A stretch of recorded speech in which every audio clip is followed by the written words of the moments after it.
Good morning, everybody. Many thanks, Lord Sharma, for setting us up nicely. Welcome to the Mansion House, and everybody online, also welcome.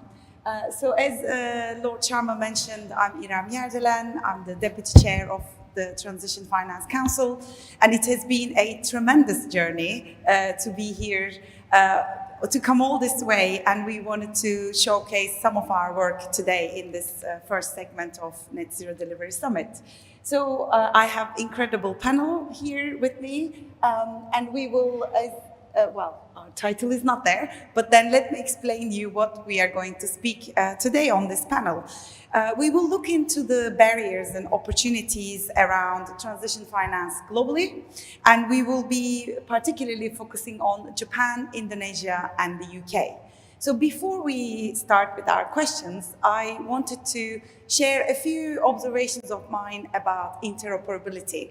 So why we are featuring the countries here today is because we believe our work cannot just go and be useful for the UK. And interoperability is crucial because it aligns different frameworks that are out there globally into a common language.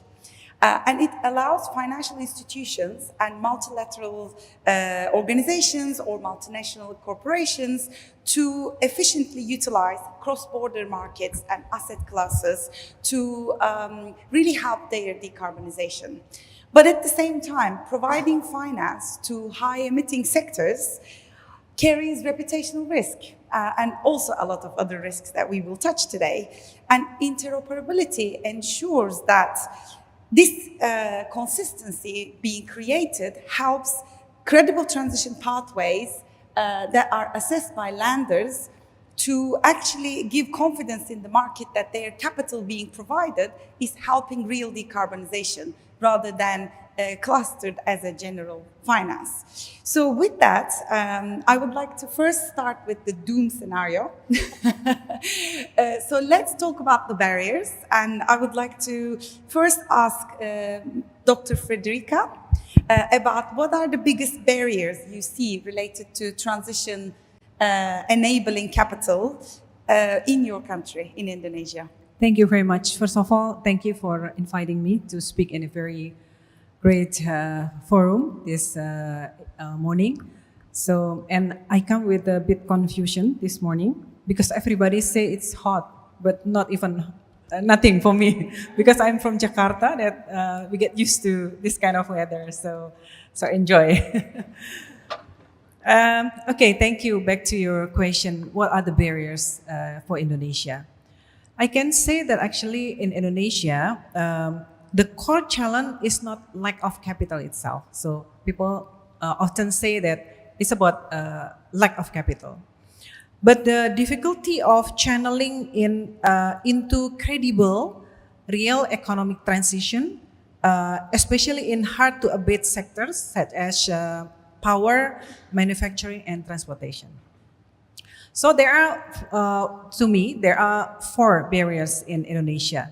The first is national and sectoral pathway have not yet been fully translated into bankable project-level roadmap.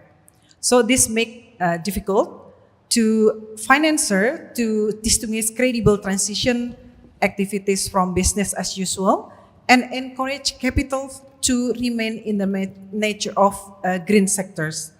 The Indonesia Taxonomy for Sustainable Finance that issued by Indonesia Financial FSA, OJK, so therefore provides a common framework for identifying green and transition activities. That's the first. The second is market infrastructure for transition finance is still nascent at this current situation. So our joint work with OECD, we have surveyed several financial institutions in Indonesia, and the result is only 14% of surveyed Indonesian institutions have transition finance or decarbonization framework in place. So the rest, 36% is still in development phase, and many have yet to map their most emission intensive, lack in prone assets.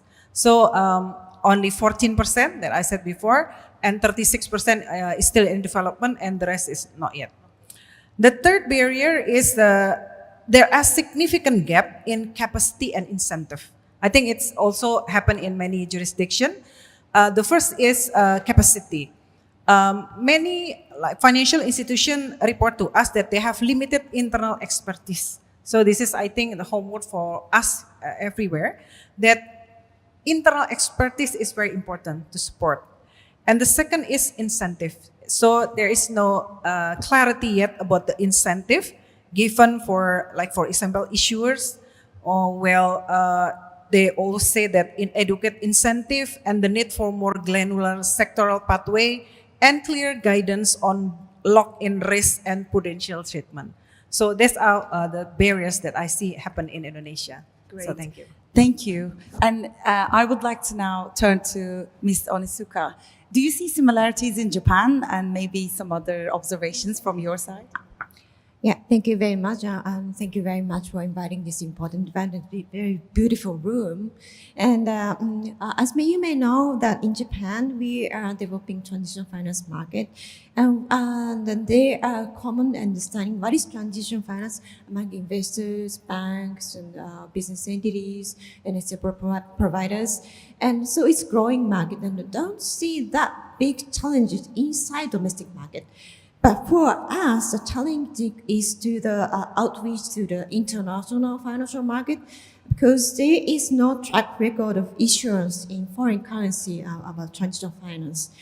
And the reason for that is that there is no common consensus what the transition finance means in the international market. So that is the challenge we face. And the why? Because the transition depends on the regional situation or industrial structure of each country. So you really need to understand what is a transition pathway in those circumstances. So we need to find a deeper understanding of each industry and each country to promote transition finance. But the good news is that we see some development about the common understanding of transition finance in some market. For example, last year, the ICMA, International Capital Market Association, and LMA, Loan Market Association, published their guideline about transition finance. And the point of those guidelines is that what is transition finance depends on the regional situation, and it's maybe difficult to set up one unique standard about to decide what is transition, but it really depends on regional situation. And the taxonomies or roadmaps of the country where the investment or financing is made may be a very important point for reference. That is a message I get from the ICMA and LMA guideline. And I hope that those kind of understanding will develop into international society. Thank you, really enlightening. And we also thank Japan for all your input during our consultation of our transition finance guidelines. So I think, Vanessa, I'll turn to you now to bring a little bit of UK perspective. Tell us, what are the critical factors in enabling transition in the UK? So first of all, thank you all for coming. For those online, it's remarkably cool actually at the moment. It's fine. So I'm going to agree violently with both speakers. The problem isn't capital. I think there are two issues that we've been trying to solve. One is that you need policy and incentives to enable transition to low carbon solutions to be investable. And that will depend country by country on the starting point and the mix and the pace. So that's one issue.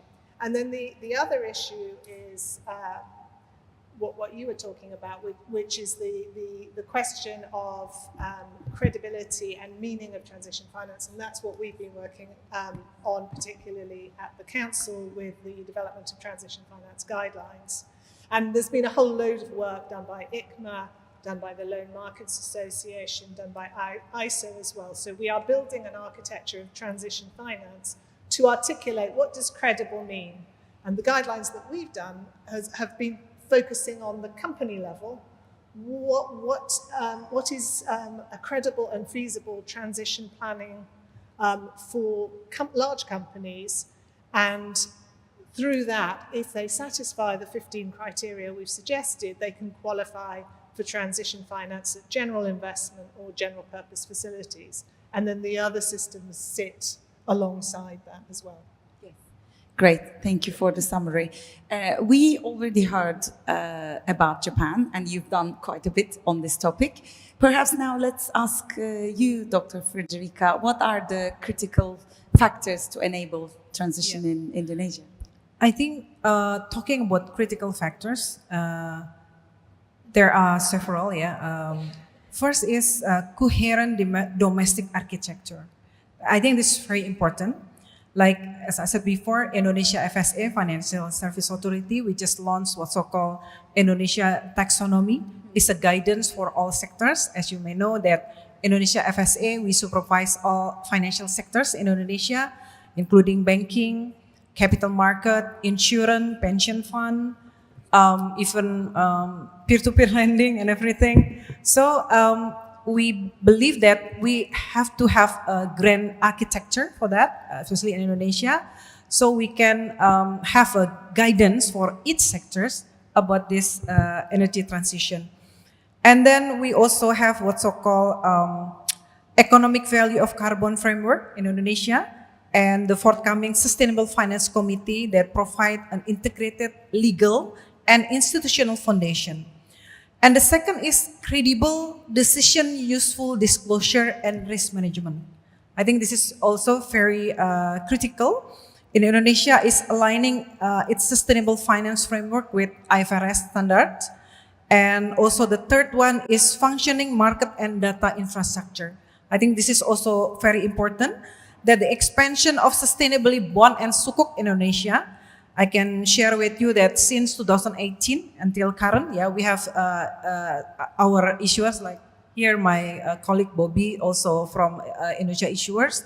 We also have a roadmap and already sukuk for green bond and everything already launched, and we have a roadmap for that as well. And finally, the capacity and coordination.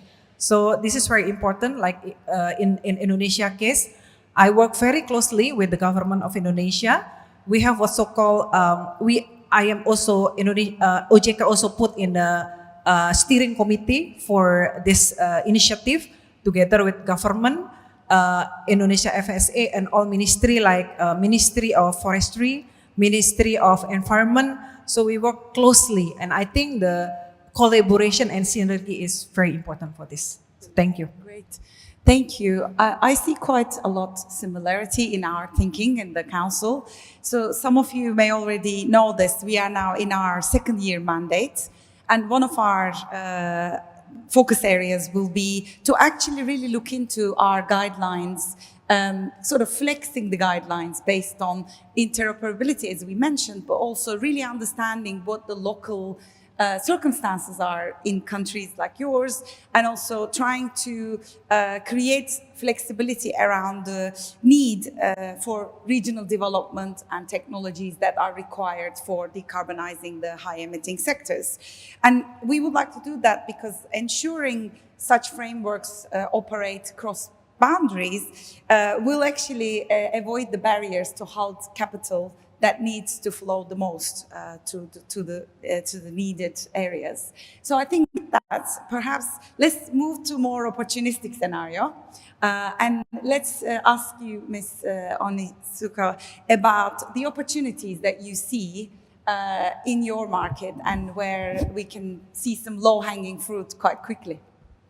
Okay, thank you. And we see a lot of demands and growing opportunities in the emerging market of transform finance. And for that, what we believe is a key is a blended finance, because to mobilize capital to the emerging economies, blended finance role is a key. And we see a lot of good news that the public finance institutions and MDBs are now moving forward transition finance. actually, after the issuance of the ECMA's transition finance guideline, IFC has announced that they will support Turkish financial institution for transition finance, and BII in UK also announced that they will support the South African financial institution transition finance. And maybe that the role of financial institutions as an enabler of green transition finance is important area to explore.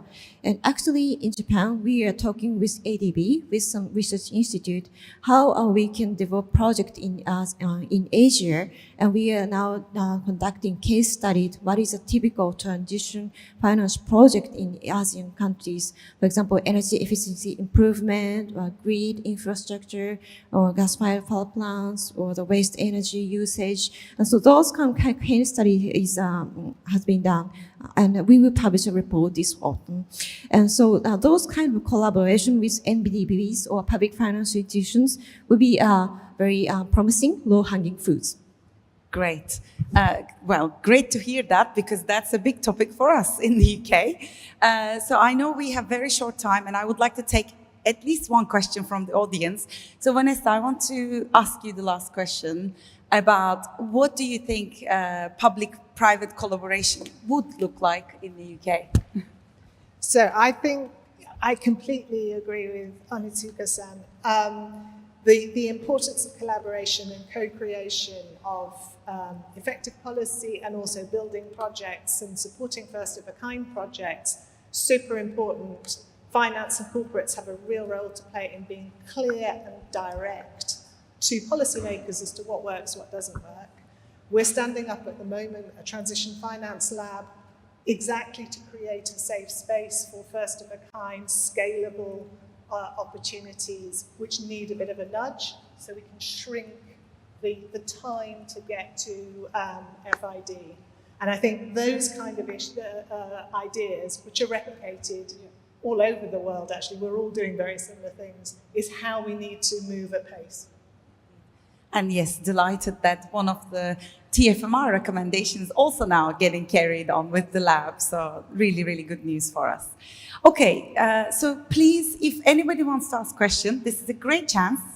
You can always ask a question, but we have Japan and Indonesia. Please raise your hand and we have a microphone. We can pass it over to you. We have a question on the front row.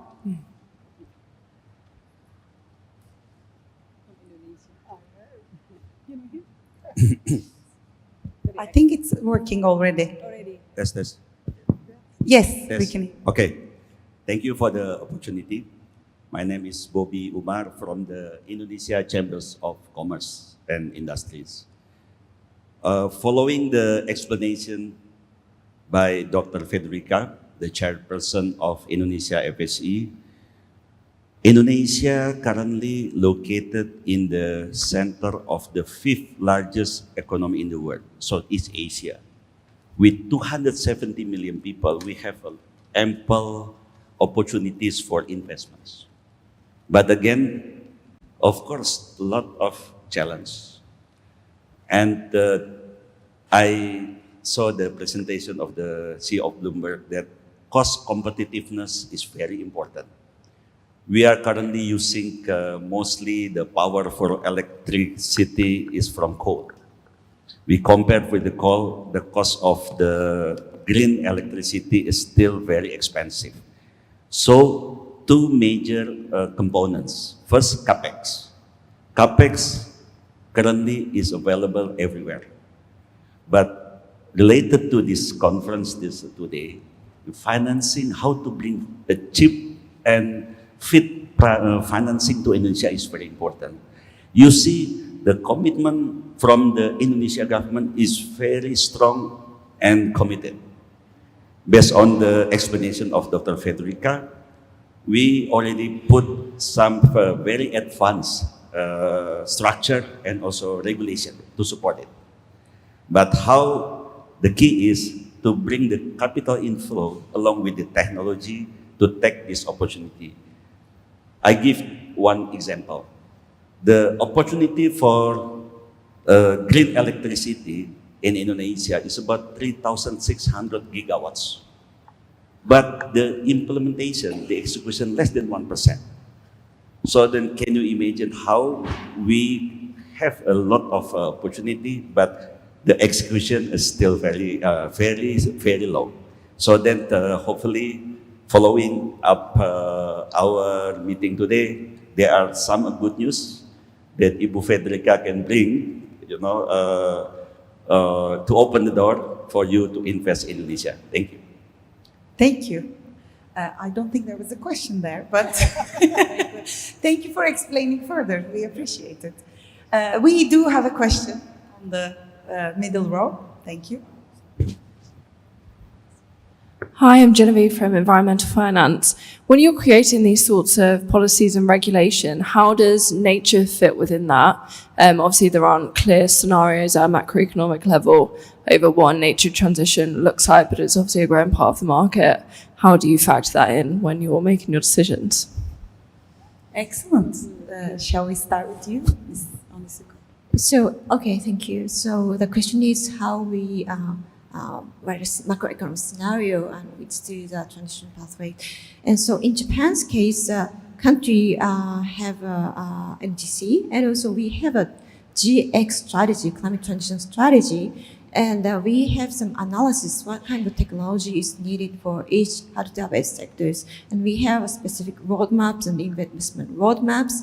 And so it's a kind of a mixture of bottom-up approach and top-down approach, and we have some analysis, bottom-up analysis, what kind of technology will be available, near-term, long-term, mid-term, and what kind of R&D necessary. And also we have some scientific analysis, what kind of will be the result of those investment and what will be the scenario for that. And so that is a mixture of bottom and top-down approach. Okay, good. I think that's very logical. Any comments from you? Okay. For Indonesia, we also have a NDC 2060. We target to have net zero emission. And as I said before, we have a law concerning of this. So in Omnibus Law for Financial Sectors, there is a mandate for this sustainable finance concern. And we have what's so-called Indonesia Green Taxonomy. And we have all the initiatives, as I mentioned before, together with government. And we also have, now we are doing a project, what's so-called Satu Karsa, together with Ministry of Forestry and Ministry of Environment. And as my friend Pak Bobby mentioned as well, so we are now working about blended finance for this project. So we welcome you if you are interested to join this project in Sumatra. So as you know, Indonesia is, we have, working with this kind of issue like quite sometimes. And now we have what's called Satu Karsa project and also other project like Pak Bobby, you have like waste to energy project, yeah? So yeah, that's what I can share from Indonesia. Okay, thank you. Any remarks about UK? So not on the regulatory side, but on the framework that we've developed, we built in provision for taking the transition component and building on nature resilience factors as well. And you will be familiar that in the project finance space, there is already very well established regimes in relation to biodiversity and nature. And perhaps one last comment from me is that when we talk about aligning transition plans to transition finance allocation, transition plans should be comprehensive enough to also touch upon nature and organizations' plans around protecting nature and also creating guardrails around biodiversity and the importance to the business strategy. So we are also making sure that when we put together the guidelines, it includes other topics such as also social, etc. Great. Okay, so I think we are on time. Now we have our second panel that is led by Faith Ward, one of our also colleagues who helped a lot to the Transition Finance Council development. And we will hear from the organizations who supported us. So thank you very much for listening.